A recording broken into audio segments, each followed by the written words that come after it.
పేరు విజయలక్ష్మి. మాకు అమ్మ లేదు, నాన్న లేదు.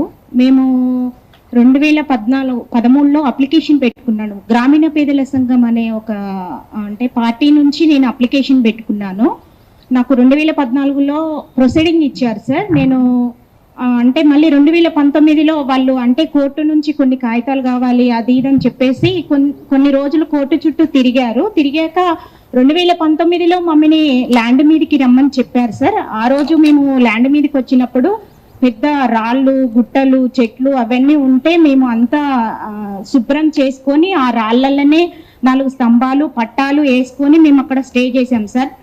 ఆ రోజు మాకు అర్హత లేదన్నప్పుడు ఆ రోజు మమ్మల్ని పంపించి ఉన్నట్టయితే ఈ రోజు మాకు ఈ పరిస్థితి వచ్చేది కాదని నేను అనుకుంటున్నాను సార్.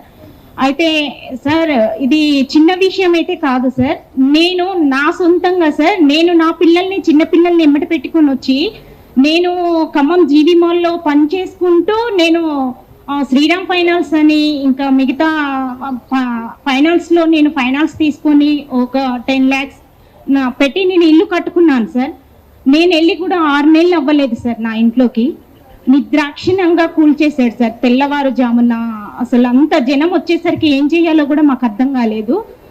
అంత దారుణమైన స్థితిలో మమ్మల్ని పెట్టారు సార్. నాలాంటి వాళ్ళు చాలా మంది ఉన్నారు అక్కడ సార్. ఇది గ్రామీణ పేదల సంఘం మాకు సహాయం చేస్తుంది. పడిగే ఎర్రయ్య గారు అనే ఒక వ్యక్తి మాకు చాలా సహాయం చేశారు సార్. ఇది గ్రామీణ పేదల సంఘం తరపున పడిగే ఎర్రయ్య గారు అనే ఒక వ్యక్తి ఈ నిరుపేదలందరినీ గ్యాదర్ చేసి ఎవరు పేదలు, ఎవరికి ఇవ్వాలి, ఎవరు లేని వాళ్ళు అనేసి చెప్పి అందరినీ గ్యాదర్ చేసి తీసుకొచ్చి మమ్మల్ని అక్కడ పెట్టారు.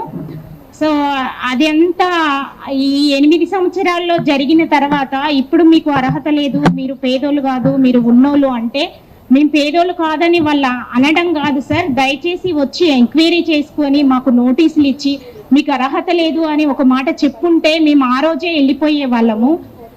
ఈ రోజు పరిస్థితి ఏంటంటే సార్, మాకు కనీసం పిల్లగాళ్ళు ఎగ్జామ్ రాసే హాల్ టికెట్స్ తీసుకోవడానికి కూడా మాకు అవకాశం ఇవ్వలేదు సార్. దారుణంగా మాకు ఇంటి సామాన్లు నష్టపోయాము, ఇల్లు నష్టపోయాము, రోడ్డును పడ్డాము. ఈ రోజు మమ్మల్ని తీసుకెళ్ళి అంబేద్కర్ భవన్లో పెడితే మాకు కనీసం తినడానికి తిండి కూడా లేని పరిస్థితిలో సార్ పువ్వాడ అజయ్ గారు ద్వారా మాకు అన్నం దొరుకుతుంది సార్. వాళ్ళు కూడా పట్టించుకోకపోతే మా పరిస్థితి ఏంటనేది కూడా మాకు అర్థం కావట్లేదు. ఇంకా కొంతమంది మాకు అన్నం సహాయం చేస్తున్నారు సార్. మాకు న్యాయం చేయాలని, అది ప్రభుత్వ ల్యాండ్ అయితే కాదు సార్, అది భూదాన ల్యాండ్ కాబట్టి మాకు హక్కు ఉందని మేము అనుకుంటున్నాము.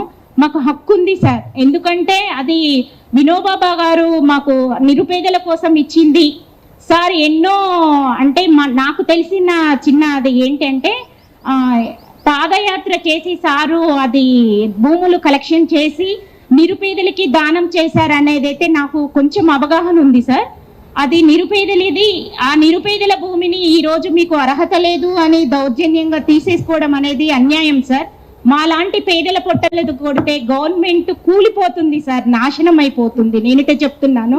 ఎందుకంటే ఎంతో కష్టపడి కట్టుకున్న ఇల్లు సార్. నేను ఈ రోజు చెట్టు కింద ఉండే పరిస్థితి వచ్చింది. దయచేసి మా డిమాండ్స్ ఏంటంటే సార్, మాకు ఆ భూదాన భూమి మాది, మాకు ఇవ్వాలి. మేము నష్టపోయినది మాకు చెల్లించాలి. మాకు తక్షణమే అక్కడ ఇల్లులు కట్టియాలని కోరుకుంటున్నాం సార్. Thank you sir.